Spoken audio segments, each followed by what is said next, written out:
June నెలలో పాఠశాలలు పునఃప్రారంభం కానున్న దృష్ట్యా ప్రభుత్వ పాఠశాలలకు చెందిన విద్యార్థులకు కావాల్సిన పాఠ్యపుస్తకాలు ఆయా పాఠశాలల స్టాక్ పాయింట్లకు చేరుకున్నాయి. తెనాలిలోని స్టాక్ పాయింట్ ని డిఈఓ పరిశీలించారు. ప్రభుత్వ పాఠశాలలో చదివే విద్యార్థులకు ప్రభుత్వం ఇచ్చే పాఠ్యపుస్తకాలని ముందస్తుగానే స్టాక్ పాయింట్లకు చేరవేశారు. తెనాలిలోని కోగంటి శివయ్య మున్సిపల్ హై స్కూల్లో ఉన్న స్టాక్ పాయింట్కు ప్రభుత్వ పాఠశాలలో చదివే విద్యార్థులకు ప్రభుత్వం ఇచ్చే పాఠ్యపుస్తకాలని ముందస్తుగానే స్టాక్ పాయింట్లకు చేరవేశారు. తెనాలిలోని కోగంటి శివయ్య మున్సిపల్ హై స్కూల్లో ఉన్న స్టాక్ పాయింట్కు 8వ తరగతి నుంచి 10వ తరగతి వరకు టైటిల్స్ బుక్స్ 33,000 పుస్తకాలు వచ్చాయి.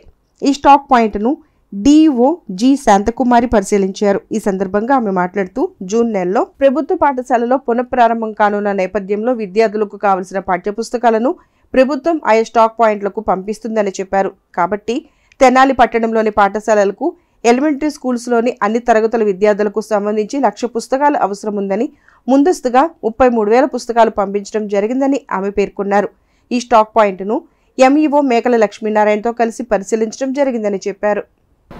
తెనాలి మండలం నేను డిప్యూటీగా వర్క్ చేస్తున్నాను. ఎన్టీ బుక్స్ వచ్చినాయి కాబట్టి ఈ స్టాక్ పాయింట్కి రావటం జరిగింది.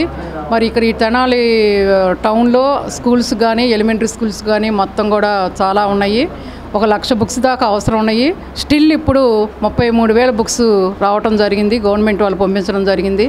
మరి 8th క్లాస్ బుక్స్ ఈరోజు రావటం జరిగింది. అన్ని టైటిల్స్ ఉన్నాయి. 8th క్లాస్కి వచ్చి 10 టైటిల్స్ ఉన్నాయి. కాబట్టి అన్నీ కూడా మరి ఎంఈఓ 1 లక్ష్మీనారాయణ గారు, మరి ఎంఈఓ 2 జయంతి బాబు గారు రిసీవ్ చేసుకోవటం జరిగింది. నేను ఇక్కడ విజిట్ చేయడానికి రావటం జరిగింది.